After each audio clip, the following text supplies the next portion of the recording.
Seja bem-vindo ao DRN Audiolivros. Se não for inscrito ainda, peço que se inscreva no nosso canal.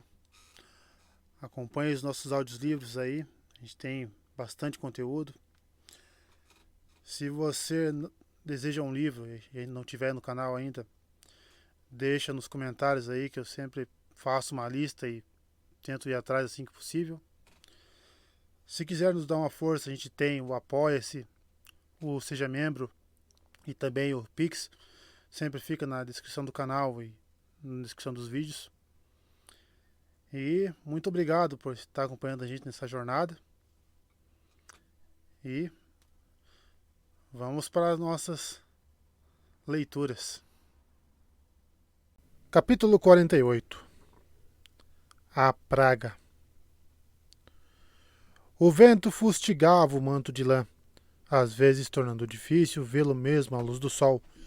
E Ingtar e os 100 lanceiros que Lord Agelmar enviara para escoltá-los até a fronteira, caso ele se deparasse com a incursão Trolloc, era uma brava imagem em sua fileira dupla com armaduras, flâmulas vermelhas e cavalos cobertos de aço liderados pelo estandarte da coruja cinzenta de Ingtar.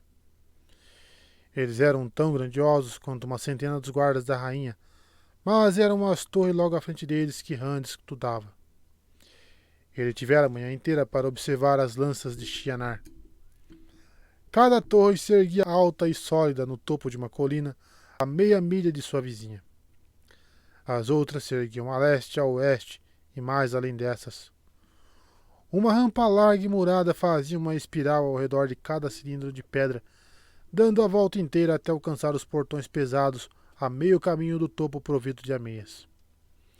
Um destacamento da guarnição em missão seria protegido pela altura até que chegasse ao chão, mas inimigos que lutassem para alcançar o portão subiriam sob uma chuva de pedras, flechas e óleo fervente dos grandes caldeirões posicionados nas rampas acima.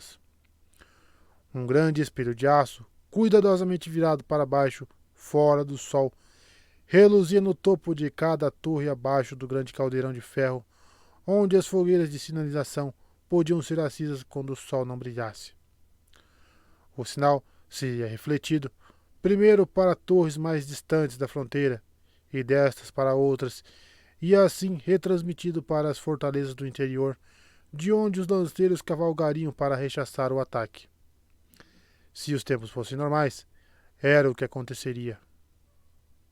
Os faróis de Gondor. Do topo das duas torres mais próximas, alguns homens espiando curiosos entre ameias, observaram-nos se aproximar. Nas melhores épocas, as torres tinham apenas um contingente para a autodefesa, dependendo mais das paredes de pedra do que de braços fortes para sobreviver. Mas todo homem que podia ser liberado estava cavalgando para a garganta de Tarwin. A queda das torres não importaria se os lanceiros não conseguissem resistir na garganta. Rand estremeceu enquanto eles cavalgavam entre as torres. Era quase como se ele estivesse cavalgando através de uma muralha de ar mais frio. Aquela era a fronteira. A terra mais além não parecia diferente de Shianar, mas lá fora, em algum lugar além das árvores sem folhas, estava a praga. Ingtar ergueu um punho de aço para fazer com que os lanceiros parassem um pouco antes de um arco de pedra simples à vista das torres.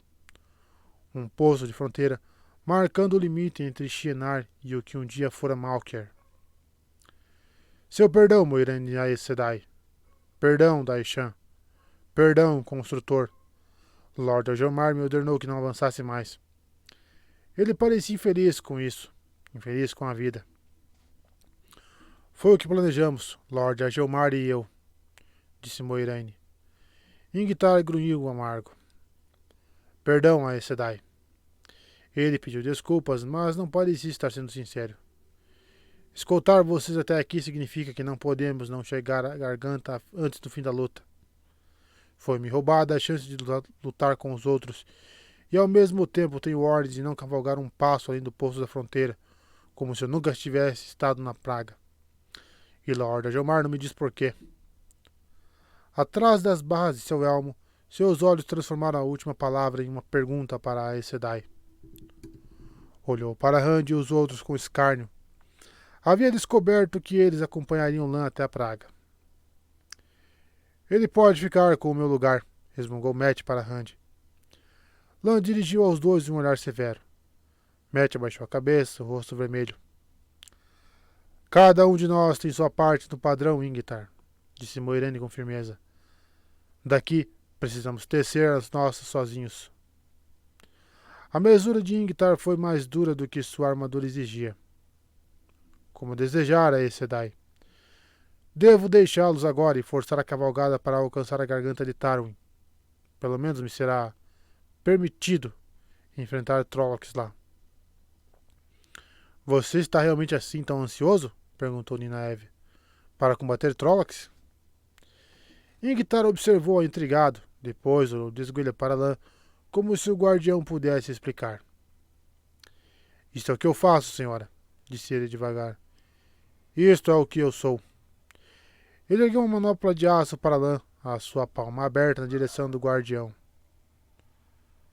Suravie, Ninto Manshima, Taishti, Daishan. Que a paz favoreça sua espada.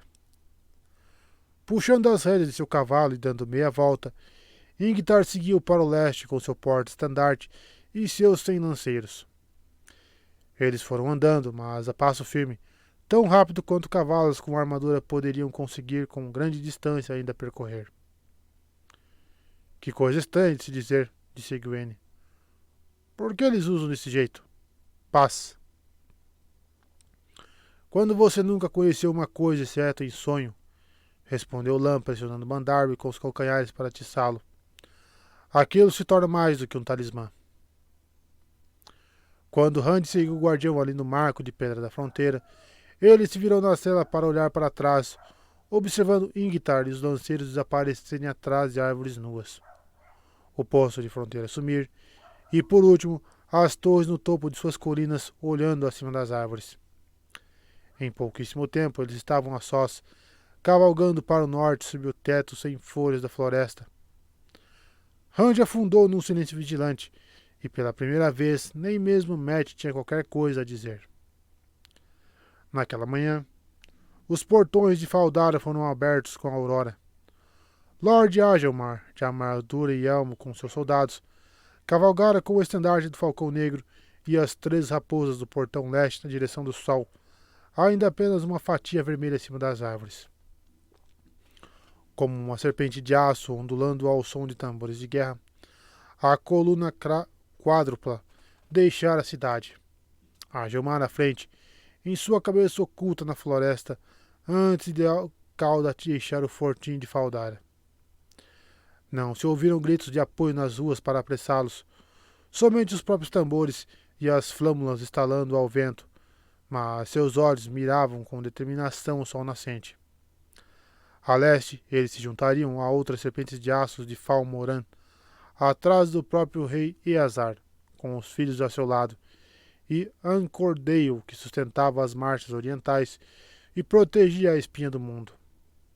Demos Shirari, Falcion e Camron Khan, e todas as outras fortalezas em Shienar, grandes e pequenas. Formando todas uma serpente maior, elas virariam rumo ao norte, para a garganta de Tarwin. Outro êxodo havia começado ao mesmo tempo, usando o portão do rei, que dava para o caminho para Fal Moran. Carroças e carroções, pessoas montadas a pé, conduzindo seu gado, carregando crianças nas costas, rostos tristes como as sombras da manhã. A relutância em deixar seus lares, talvez para sempre, os tornava mais lentos, mas o medo do que estava por vir os impulsionava, de modo que eles iam aos trancos arrastando os pés, depois dando uma corrida por alguns passos, antes de voltar mais uma vez a arrastar os pés no pó da estrada.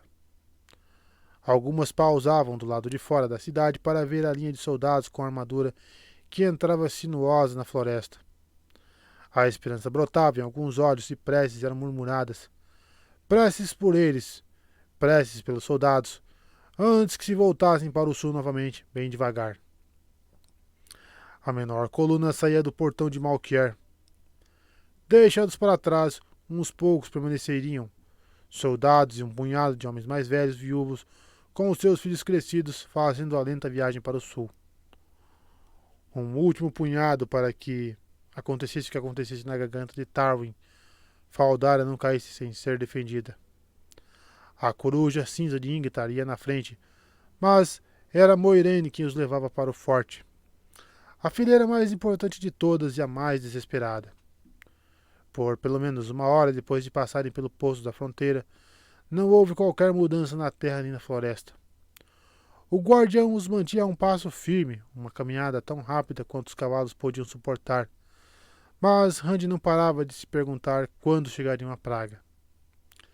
As colinas ficaram um pouco maiores, mas as árvores, as trepadeiras e o mato rasteiro não eram diferentes do que se vira em Shianar, cinzentas e sem folhas. Ele começou a sentir um pouco mais de calor, o bastante para pendurar o manto no cepilho da cela.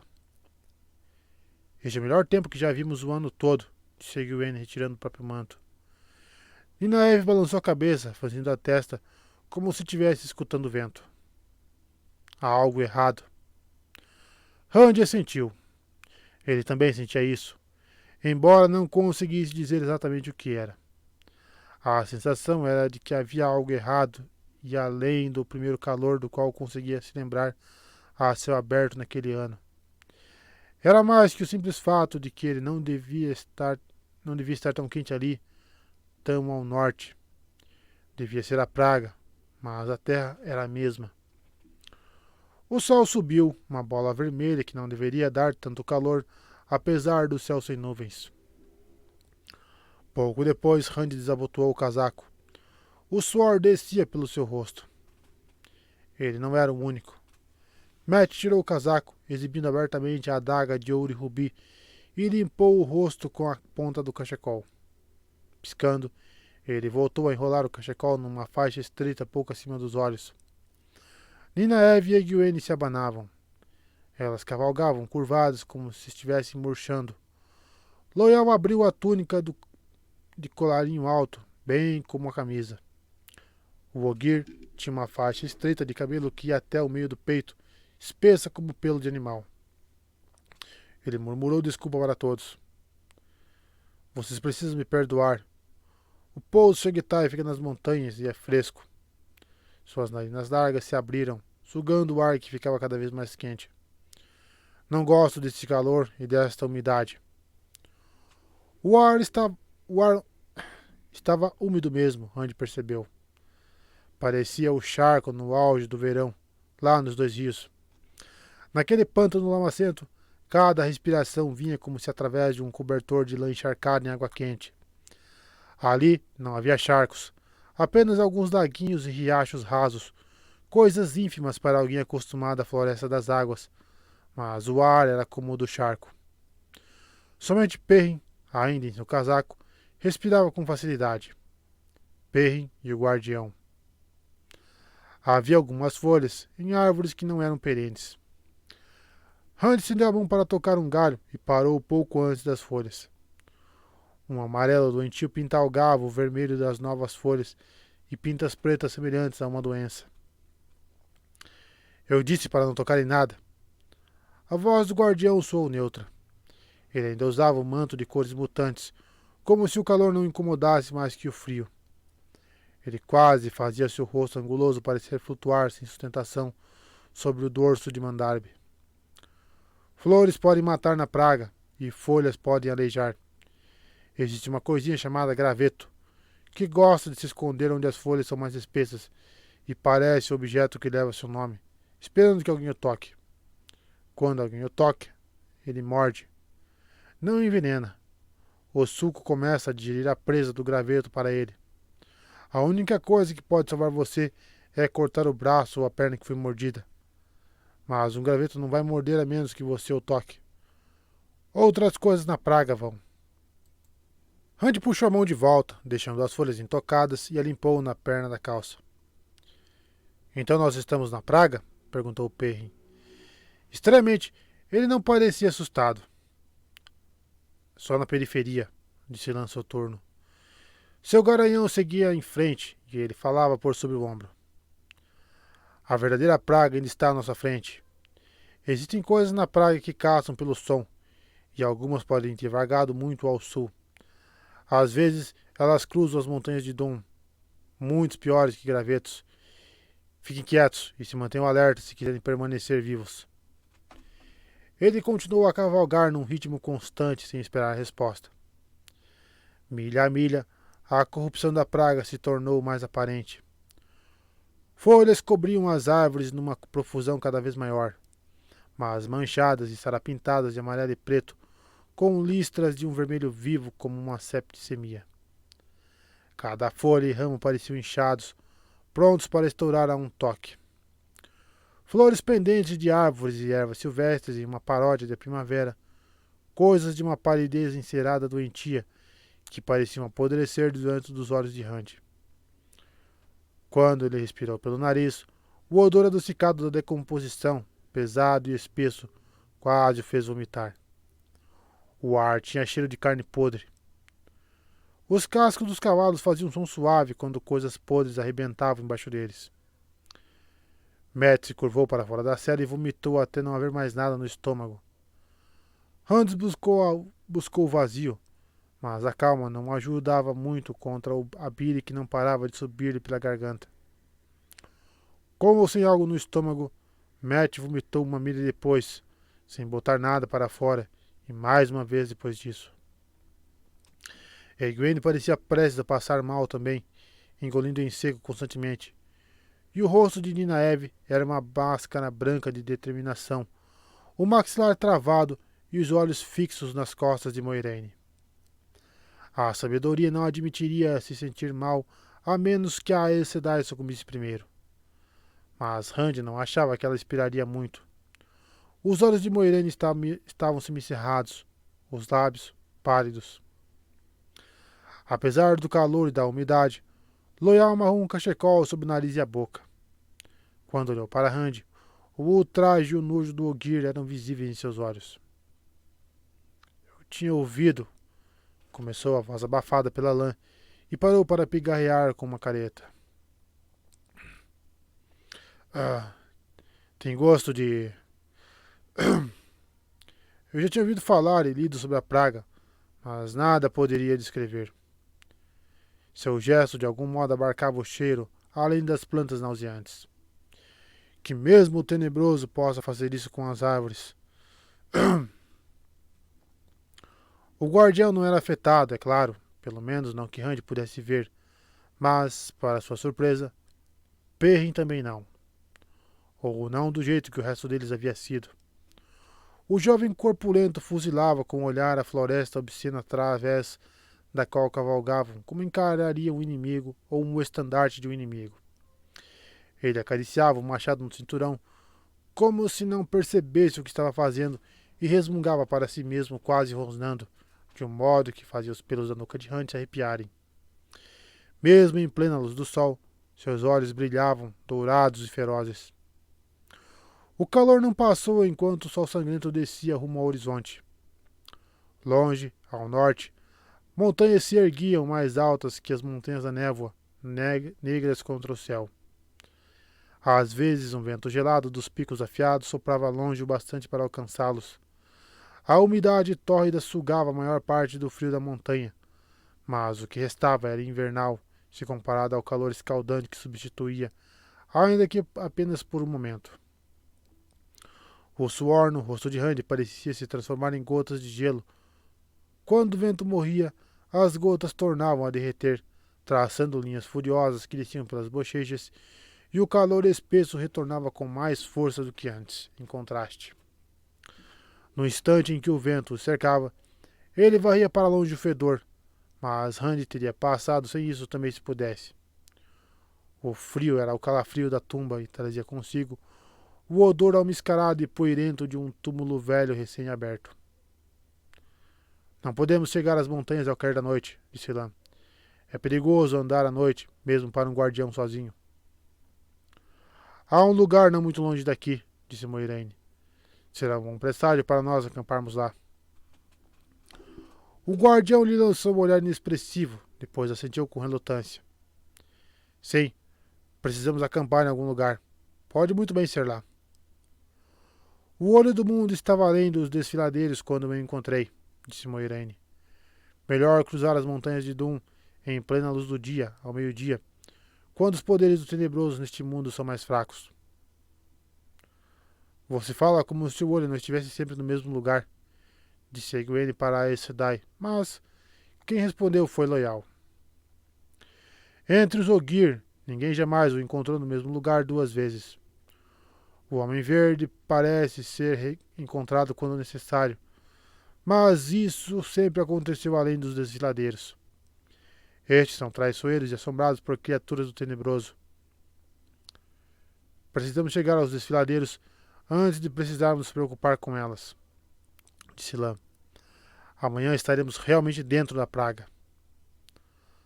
Rand olhou para a floresta ao redor, cada folha e flor doente, cada ramo se decompondo enquanto crescia, e não conseguiu reprimir um tremor. Se isto aqui não é realmente a praga, o que é? Lan seguiu para o oeste com eles em diagonal em relação ao sol poente. O guardião manteve o ritmo que havia definido antes, mas seus ombros revelavam uma certa relutância. O sol era uma bola vermelha lúgubre quase tocando a copa das árvores quando eles chegaram ao topo de uma colina e o guardião parou seu cavalo. Além deles, a oeste, havia uma rede de lagos, as águas reluzindo escuras à luz do sol que se punha como gotas de tamanhos aleatórios em um colar de muitos fios. À distância, cercadas pelos lagos, havia colinas de topos serrilhados, imersas nas sombras da noite que chegava. Por um breve instante, os raios de sol tocaram os topos estilhaçados e Rand prendeu a respiração. Não eram colinas. As ruínas de 7 torres. Ele não sabia ao certo se mais alguém havia visto aquilo. A visão desapareceu tão rapidamente quanto veio. O guardião estava desmontando, seu rosto tão sem emoção quanto uma pedra. Não podemos acampar perto dos lagos? Perguntou Ninaeve, enxugando o rosto com seu lenço. Deve ser mais fresco lá embaixo, perto da água. Luz, disse Matt. Eu só gostaria de enfiar a cabeça num deles. Podia nem tirá-la mais de lá. Justamente nesse momento, alguma coisa fez as águas do lago mais próximas se agitarem. A água escura fosforescendo quando um enorme corpo rolou abaixo da superfície. De um comprimento imenso e a espessura de um homem, ondulações se espalhavam sem parar, até que finalmente uma cauda se ergueu, balançando uma ponta como um ferrão de uma vespa por um instante no crepúsculo, a pelo menos 5 braços de altura. Por toda aquela extensão, tentáculos gordos ondulavam como vermes monstruosos, tanto quanto as patas de uma centopeia. Ele deslizou lentamente para baixo da superfície e desapareceu. Apenas ondulações que diminuíam davam conta de que ela havia estado ali. Rand fechou a boca e trocou um olhar com Perrin. Os olhos amarelos estavam tão descrentes quanto ele sabia que seus próprios deveriam estar. Nada tão grande poderia viver num lago daqueles. Não podiam ter sido mãos naqueles tentáculos. Não podiam. Pensando bem, disse Matt baixinho. Eu gosto daqui. Aqui está muito bom. Colocarei proteções ao redor desta colina, disse Moiraine. Ela já havia desmontado de Aldieb. Uma barreira de verdade atrairia atenção que não queremos como moscas ao mel. Mas se alguma criação do tenebroso ou qualquer coisa que sirva à sombra chegar a 1 milha de nós, eu saberei. Eu ficaria mais contente com a barreira, disse Matt, ao pôr as botas no chão. Contanto que ela mantivesse aquela coisa do outro lado. Ah, calha a boca, Matt, disse Egwene brusca, ao mesmo tempo que Ninaeve perguntava. E fazer com que eles estejam esperando por nós assim que partimos pela manhã? Você é mesmo um tolo, Matrin Calton. Matt olhou furiosamente para as 2 mulheres quando elas desmontaram, mas ficou de boca fechada. Ao pegar as rédeas de Bella, Rand compartilhou um sorriso com Perrin. Por um momento, era quase como se estivesse em casa, com Matt dizendo que não devia na pior hora possível. Então, O sorriso sumiu do rosto de Perrin. No crepúsculo, seus olhos brilhavam de verdade, como se tivesse uma luz amarela atrás deles. O sorriso de Randy subiu também. Não, não é como se estivéssemos em casa. Randy, Matt e Perrin ajudaram Lan a tirar as celas e prender os cavalos, enquanto os demais começaram a montar o acampamento. Loyal murmurava para si mesmo ao montar o minúsculo fogão do guardião, mas seus dedos grossos se moviam com destreza. Egwene cantarolava enquanto enchia a chaleira com o conteúdo de uma grande bolsa de água. Randy não se perguntava mais por que o guardião havia insistido em trazer tantas bolsas cheias de água. Colocando a cela do alazão enfileiradas com as demais, ele afrouxou os alforjes e o rolo de cobertor da patilha. Virou-se e parou com um arrepio de medo. O Ogier e as mulheres haviam sumido. O fogão e todas as cestas de cavalo de carga. O topo da colina estava deserto, a não ser pelas sombras da noite. Com a mão entorpecida, ele tentou pegar sua espada, ouvindo Matt soltar um impropério em voz baixa. Perrin havia sacado o machado, virando a cabeça despenteada para todos os lados em busca de perigo. Pastores, resmungou Lan. Sem se preocupar, o guardião caminhou pelo topo da colina e no terceiro passo desapareceu. Randy trocou olhares assustados com Matt e Perrin. Em seguida, todos dispararam para onde o guardião havia desaparecido. Subitamente, Randy parou, dando mais um passo quando Matt trombou em suas costas. De onde estava, Egwene levantou a cabeça, colocando a chaleira em cima do fogãozinho.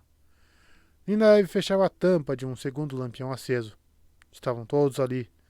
Moiraine sentada de pernas cruzadas, Lan deitado apoiado num cotovelo, Loyal tirando um livro de sua mochila. Randy olhou atrás de si cautelosamente. A lateral da colina estava ali como havia estado antes. As árvores como sombras, os lagos mais além afundando na escuridão. Ele teve medo de recuar, com medo de que todos desaparecessem novamente, e talvez dessa vez ele não fosse capaz de encontrá-los. Andando cuidadosamente ao redor dele, Perrin soltou a respiração devagar. Moiraine reparou que os três estavam ali, parados em pé, boquiabertos. Perrin parecia envergonhado e pôs o machado de volta no cinturão, pesado como se achasse que alguém iria notar. Um sorriso tocou seus lábios. É simples, disse ela. Uma curva, de modo que qualquer olho que nos procure veja ao nosso redor em vez de olhar direto. Não podemos deixar que os olhos lá fora vejam nossas luzes esta noite, e a praga não é lugar para se ficar no escuro. Moiraine Sedai disse que eu posso ser capaz de fazer isso. Os olhos de Egwene brilharam. Ela disse que eu posso lidar com uma porção suficiente do poder único agora mesmo. Não sem treinamento, criança, advertiu Moiraine. A questão mais simples envolvendo o poder único pode ser perigosa para os não treinados e para aqueles ao redor deles. Perrin bufou, e Egwene pareceu tão desconfortável que Randy ficou imaginando se ela já havia experimentado suas habilidades. Nynaeve colocou o lampião no chão. Juntamente com a minúscula chama do fogão, o par de lampiões fornecia uma luz generosa. Quando você for a Tarvalon, Egwene, disse ela com cuidado, talvez eu vá com você. O olhar que ela dirigiu a Moiraine foi extremamente defensivo. Será bom para ela ver um rosto familiar no meio de estranhos. Ela precisará de alguém para aconselhá-la, além das Aes Sedai. Talvez seja a melhor coisa, sabedoria, disse Moiraine simplesmente. Egwene riu e bateu palmas. Ah, isso seria maravilhoso mesmo. E você, Randy? Você também virá, não? Ele parou no meio do ato de se sentar na frente dela, perto do fogão. Depois, lentamente, se abaixou. Ele pensou que os olhos dela nunca haviam sido tão grandes, nem mais brilhantes, ou mais parecidos com espelhos d'água nos quais ele poderia se perder. Pontinhos coloridos apareceram nas bochechas dela, que deu uma risadinha. Perrin, Matt, vocês dois virão, não? Ficaremos todos juntos. Matt soltou um grunhido que poderia ter significado qualquer coisa, e Perrin apenas deu de ombros, mas ela encarou isso como consentimento. Você vai ver, Randy. Ficaremos todos juntos. Luz. Um homem poderia se afogar nesses ódios e se dar por muito feliz. Envergonhado, ele pigarreou. Eles têm ovelhas em Tarvalon? Só sei fazer isso, cuidar de ovelhas e plantar tabaco. Eu acredito, disse Moiraine, que posso encontrar alguma coisa para você fazer em Tarvalon. Para todos vocês. Não cuidar de ovelhas, mas alguma coisa que vocês achem interessante. Pronto, disse Egwene, como se tudo tivesse sido acertado. Eu sei. Vou fazer de você meu guardião quando eu for a Aes Sedai. Você não gostaria de ser guardião? O meu guardião? Ela estava certa do que queria, mas ele viu a pergunta nos olhos dela. Ela queria uma resposta. Precisava disso. Eu gostaria de ser seu guardião, respondeu ele. Ela não é para você, nem você para ela. Por que mente de dizer isso? A escuridão caiu pesadamente e todos estavam cansados. Loial foi o primeiro a rolar para o lado e se preparar para dormir, mas os outros o seguiram logo depois. Ninguém usou os cobertores, exceto como travesseiro. Moiraine havia posto alguma coisa no óleo dos lampiões que dispersava o fedor da praga no topo da colina, mas nada diminuiu o calor. A lua fornecia uma luz tênue e aguada, mas o sol podia estar a pino a julgar pela temperatura da noite. Randy descobriu que era impossível dormir, mesmo com a Aes Sedai a menos de uma braça de distância para proteger seus sonhos. Era o ar espesso que o mantinha desperto. Os roncos suaves de Loial eram um trovão que fazia os de Perrin parecerem inexistentes, mas eles não impediram o cansaço de tomar conta dos demais. O guardião ainda estava acordado, sentado não muito longe dele, com a espada sobre os joelhos, observando a noite. Para a surpresa de Randy, Nynaeve também. A sabedoria olhou em silêncio para a lã por um longo tempo. Depois serviu uma xícara de chá e a levou para ele. Quando ele estendeu a mão com um murmúrio de agradecimento, ela não soltou a xícara imediatamente. Eu devia saber que você era um rei, disse ela baixinho. Seus olhos estavam vidrados no rosto do guardião, mas sua voz tremia levemente. Lã olhou para ela com a mesma intensidade. A Randy parecia que o rosto do guardião chegara mesmo a se suavizar. Eu não sou um rei, Nynaeve, apenas um homem.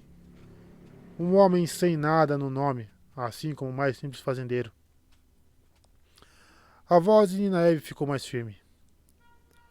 Algumas mulheres não pedem terra nem ouro, apenas o homem. E o homem que pediria a ela para aceitar tão pouco não seria digno dela. Você é uma mulher notável, linda como o nascer do sol, feroz como um guerreiro. Você é uma leoa, sabedoria. Sabedorias raramente se casam. Ela fez uma pausa para respirar fundo, como se estivesse buscando forças. Mas, se eu for a Tarvalon, pode ser que me torne algo que não uma sabedoria. É tão raro para a Aes Sedai se casarem quanto sabedorias. Poucos homens conseguem viver com tanto poder numa esposa, ofuscando o brilho deles com o dela, mesmo sem querer. Alguns homens são fortes o bastante. Eu conheço um assim. Se pudesse existir qualquer dúvida, o olhar dela não deixava nenhuma sobre de quem ela falava. Todo que tem uma espada e uma guerra que não posso vencer, mas jamais posso parar de lutar. Eu já lhe disse que não ligo para nada disso. Luz, você já me fez dizer mais do que é adequado. Quer me envergonhar a ponto de propor a você? Eu jamais a envergonharei. O tom gentil como uma carícia soou estranho aos ouvidos de Randy na voz do guardião, mas fez os olhos de Nynaeve brilharem. Eu odiarei o homem que você escolher porque ele não sou eu. E o amarei se ele fizer você sorrir. Nenhuma mulher merece a certeza do negro da viúva como dote, e você menos que todas. Ele deixou a xícara intocada no chão e se levantou. Preciso ver os cavalos.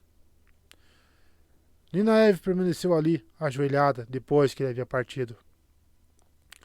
Com ou sem sono, Randy fechou os olhos. Não achou que a sabedoria iria gostar se ele a visse chorar.